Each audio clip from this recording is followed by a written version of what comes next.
আসসালামু আলাইকুম, কি অবস্থা সবার? আজকে আমরা ম্যাথের বর্গের শর্টকাট কিছু টেকনিক শিখব, যার মাধ্যমে আমরা দুটি সংখ্যার বর্গ খুব সহজেই নির্ণয় করতে পারবো। তাহলে ক্লাসটা শুরু করা যাক। দুটি সংখ্যার বর্গ বের করার ক্ষেত্রে প্রথমে আমরা তিনটি দাগ দিয়ে নেব এবং তিনটি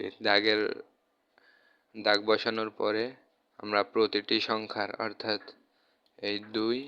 এই দুইয়ের বর্গ করব প্রথম ঘরে এবং পরবর্তীতে এই তিনের বর্গ করব একেবারে লাস্টের ঘরে, আর মাঝখানের ঘরে এই 2 × 3 × অর্থাৎ ওই দুটা সংখ্যার গুণফল তার সাথে 2 গুণ, সরি এটা তো 3, তাহলে 2 × 3 × 2, তাহলে 3 × 2 = 6, 6 × 2 = 12।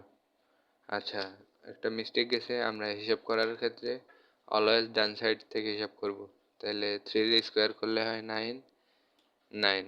এবার 2 × 3 × 2 অর্থাৎ 3 × 6, 6 × 2 = 12, 12 2 আর হাতে থাকে 1, তাহলে 2 × 2 = 4 আর হাতের 1 মিলে 5। আমি যেহেতু মাউস দিয়ে লিখতেছি, যার কারণে আমার লেখাটা একটু খারাপ, বাট আমি পরবর্তী স্লাইডে এগুলো ঠিকভাবে উপস্থাপন করছি। এইখানে 2 এর স্কোয়ার, পরবর্তীতে 3, যে 3 এর স্কোয়ার, এবং একটা একটা করে সংখ্যা নিয়ে তাদের গুণফল এবং উপরের স্কোয়ার অর্থাৎ 2 এর গুণফল, এই গুণফলগুলো করলে যে মানটা পাওয়া যাবে সেইটাই পরবর্তী স্লাইডে আমি গুছাই দিয়েছি। তাহলে এর লাস্ট অ্যান্সার হবে 529। আমরা লাস্টে এটা চেক করব যে অ্যান্সারটা ঠিক আছে কিনা।